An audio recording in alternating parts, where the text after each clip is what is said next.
జనసేన అధినేత పవన్ కళ్యాణ్ వచ్చే సార్వత్రిక ఎన్నికల్లో ప్రత్యక్షంగా బరిలోకి దిగనున్న సంగతి తెలిసిందే.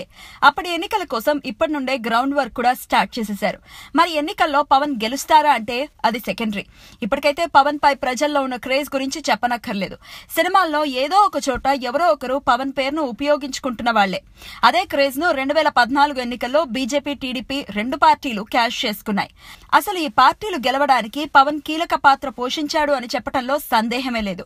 ఇక ప్రజల్లో కూడా పవన్ పై మంచి అభిప్రాయమే ఉంది. ఎక్కడ ఎలాంటి సమస్యలు వచ్చినా పవన్ ముందు స్పందిస్తారని, తమ సమస్యలను ప్రభుత్వానికి వినిపిస్తారని నమ్ముతారు. మరి ఇన్ని ప్లస్లున్నాయి కాబట్టి ఆయన ఎన్నికల్లో గెలుస్తారని కూడా చాలా మంది అనుకుంటున్నారు. అయితే ఇక్కడి వరకు బాగానే ఉన్నా అప్పుడప్పుడు పవన్ చేసే కొన్ని వ్యాఖ్యల వల్ల ఆయన పార్టీని ఎలా ముందుకు తీసుకెళ్తారబ్బా అని సందేహాలు వ్యక్తమవుతూ ఉంటాయి. గతంలో కూడా తన దగ్గర డబ్బులు లేవని, రాజకీయాల్లో పూర్తిగా ఉండాలని ఉన్నప్పటికీ పార్టీని నడుపుకోవటానికి తన దగ్గర తగినంత డబ్బు లేదని, అందుకే సినిమాలు చేసుకుంటూ డబ్బులు సంపాదిస్తున్నానని నవ్వుతూ చెప్పేవారు. ఇప్పుడు తాజాగా పవన్ మరోసారి ఎలాంటి వ్యాఖ్యలు చేశారు. జనసేన పార్టీ కార్యాలయంలో ఏర్పాటు చేసే మీడియా సమావేశంలో పాల్గొన్న ఆయన ఉత్తర భారతాన్ని తాను వ్యతిరేకించడం లేదని, ఉత్తరాది వారి మాదిరిగానే దక్షిణాది వారికి అవకాశాలు కల్పించాలి. అనిల్ కుమార్ సింఘాల్ నియామకానికి నేను వ్యతిరేకం కాదు. ఉత్తరాదిలో ఉన్న దక్షిణాది వారికి అదే ప్రాధాన్యత ఇవ్వాలని చెప్పా. అహ్మదాబాద్ లో మోదీని కలిసినప్పుడు కూడా ఉత్తరాది, దక్షిణాది అంశాలను చెప్పా. దక్షిణాది వారి పట్ల చిన్నచూపు చూస్తున్న అంశాలని మోదీ దృష్టికి తీసుకెళ్లానన్నారు.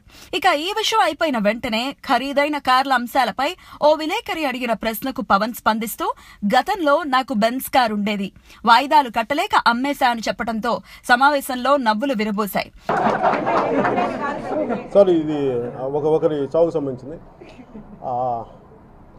అలాంటి కారు నాకు ఉండేది, కానీ అది నాది కాదు. నేను అది ఎప్పుడు, ఎందుకంటే నేను దాన్ని ఇన్స్టాల్మెంట్లు కట్టలేక ప్రతి మంత్ అమ్మేసాను. అందుకని కాకపోతే అది నాకు పొద్దునే నాకు ఎవరో ఫోటోగ్రాఫ్ చూపించారు. అది నెక్స్ట్ మోడల్, దాని తర్వాత వచ్చిన మోడల్. అయితే పవన్ కళ్యాణ్ చెప్పేది నిజమా లేక అబద్ధమా అని తెలియని అయోమయంలో ఉన్న వాళ్ళు కూడా చాలా మందే ఉన్నారు. ఎందుకంటే పవన్ కాస్త ఎటకారాన్ని జోడించి చెప్తుండటంతో అసలు నిజమో కాదో అన్న అనుమానం తలెత్తుతోంది. అంతేకాదు, అసలు ఈఎంఐలు కూడా కట్టలేని పరిస్థితిలో ఉన్న పవన్ కళ్యాణ్ పార్టీని ఎలా ముందుకు తీసుకెళ్తారు, ఎన్నికల్లో ఎలా పోటీ చేస్తారు అని పలువురు చర్చించుకుంటున్నారు. ఎందుకంటే ఒక పార్టీని పెట్టి దానిని ముందుకు నడిపించడం అంటే సామాన్యమైన విషయం కాదు. అంతెందుకు, తన అన్న చిరంజీవి వల్లే కాక పార్టీని విలీనం చేసేశాడు. మరి డబ్బులు లేవు అని చెప్పే పవన్ పార్టీని ఎలా నడిపిస్తాడో తెలియాలి అంటే వెయిట్ చేయాల్సిందే.